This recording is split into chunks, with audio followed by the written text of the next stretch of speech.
Kipindi hiki ni mwishoni mwa msimu. Yeah. Wachezaji wengi wanajua biashara yao ni ipi ambao wanatakiwa kuifanya sasa hivi. Biashara kubwa ni kuonekana, hasa kwenye mechi hizi kubwa ambazo zinaonekana na watu wengi na vilabu vingi na kutengeneza uthamani. Licha ya kwamba watu wengi wanazungumza tawi, kama tulivyomsikia msemaji wa Dodoma Jiji wenyewe analalamika kwamba wanazungumzwa hivyo, lakini mimi nikasema pamoja, hata kama yani kama kuna kitu cha ziada huwa kinafanyika, kipindi hiki ni kipindi cha wachezaji wenyewe. Ni mchezaji kufanya working spirit kubwa zaidi ya vile ambavyo pengine alikuwa anafanya kipindi cha nyuma, kwa sababu anaelekea huko. Wengine mikataba inaisha, wengine wanahitaji kupewa value zaidi na vitu vingine kama hivyo. Sasa mchezo wa jana Young Africa na Dodoma Jiji, kuna wachezaji kama watano hivi ambao walizamisha Yanga. Wachezaji watano ambao walizamisha Yanga, mtu wa kwanza kabisa ni Mwamnyeto. Hiyo kila mmoja analifahamu. Mtu wa pili ni Djigui Diarra.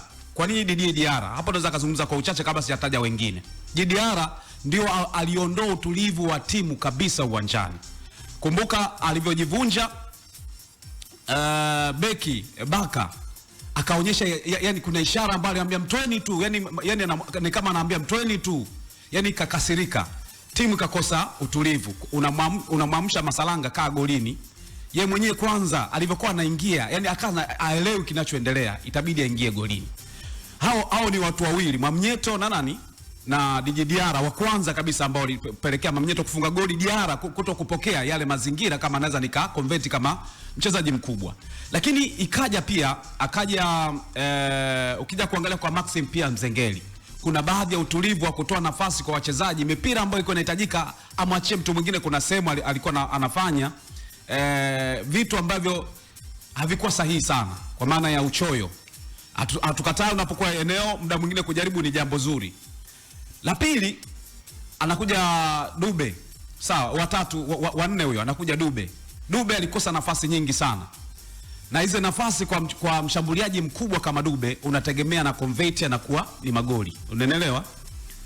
Huyo mtu mwingine ambaye amezamisha Yanga.